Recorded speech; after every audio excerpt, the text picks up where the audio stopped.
Pessoal, tudo bem? Espero que sim. Então aí, conforme vocês me solicitaram, eu vou estar resolvendo com vocês os exercícios aí da atividade remota que eu passei para vocês, tá ok? Então, item A, o que nós temos aí, f de x, raiz quadrada de x menos 5 vezes z elevado a menos x. Tá ok? Então aqui nós temos duas funções. Eu vou construir separadamente a função raiz de x e essa função menos 5 sobre e elevado a menos x. Então vão ser aí no caso dois gráficos que nós vamos resolver, tá? Porque o exercício está pedindo para nós analise graficamente. Analise graficamente. Tá bom? Então vamos lá, ó. Indo aí então no sistema cartesiano ortogonal, vou fazer aqui com vocês o eixo x e o eixo y. Tá bom? Então aqui nós temos o eixo x, não vai sair retinho. E aqui nós temos, portanto, o eixo y. Vixe, saiu mais torto ainda. Deixa eu tentar consertar. Tentar sair menos torto possível. Bom, tá bom. Esse, portanto, é o eixo y, tá? O que nós temos aí na nossa função? Raiz quadrada de x.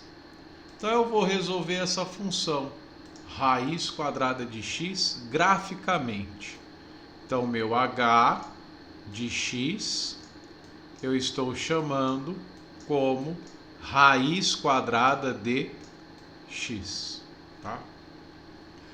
Como é uma raiz quadrada, obrigatoriamente o meu x ele tem que ser maior ou igual a zero. O meu x ele não pode ser negativo. Então, quando o meu x for zero, raiz quadrada de zero, zero, correto? Quando o meu x for 1, o meu y também vai ser 1. Tá bom? Vou substituir o x por 4. Por que 4? Porque 4 tem raiz exata. Quando o meu x for 4, o meu y vai ser quanto? Vai ser 2. Quando o meu x for 9, o meu y vai ser quanto? Vai ser 3. E aí depois você vai substituir o x por 16, o teu y ele vai ser 4. Então se você ligar esses pontos, você nunca vai conseguir ligar isso por régua, tá? Isso é uma curva. Reta só é função do primeiro grau. Todas as demais funções elas são curvas. Então nós temos aqui o gráfico da função h de x igual a quem? A raiz quadrada de x. Beleza? Vamos lá. O que nós temos aí, portanto, na sequência? Menos 5 vezes z elevado a menos x. Como que nós vamos encontrar aí no caso esta função? Menos 5 vezes e elevado a menos x. Então eu vou estar chamando essa função, menos 5 vezes e elevado a x, de g de x. Pode ser essa função. Então eu vou fazer aqui, ó. Então eu tenho que g de x, ela vai ser quem? Menos 5 vezes e elevado a menos x. Tá ok? O que eu preciso fazer? Eu preciso substituir esse x aí, no caso, por quem? Por 0. Vou substituir por 1, vou substituir ele por 2, vou substituir ele por 3 e assim sucessivamente. Tá ok? Então, quando eu substituir a minha função, aqui no caso fica mais, o meu x por 0, quando o meu x for 0, vai ficar e elevado a 0, vai dar 0. Desculpa, e elevado a 0 dá 1. Vezes 5, isso dá 5. Então, o meu g de x, ele vai ser quem? 5. Tá ok? Nesse caso, é g de 0. Eu estou substituindo o x por 0. Tá bom? Então é g de 0. Quando eu substituir o meu g por 1, o que eu vou ter quando eu substituir o meu x por 1? Vai ficar e elevado a menos 1. Isso é a mesma coisa que 5 vezes 1 dividido por e elevado a mais 1, correto? Quando eu troco o numerador com o denominador, eu passo ele para o denominador, a gente troca o expoente. O e vale 2,71.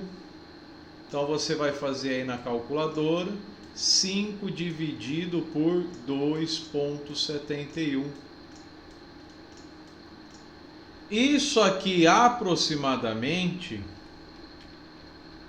vai resultar 1,84. Isso aqui resulta 1,84. Então, quando o meu x for 1, o meu y está sendo aproximadamente 1,84. Tá bom?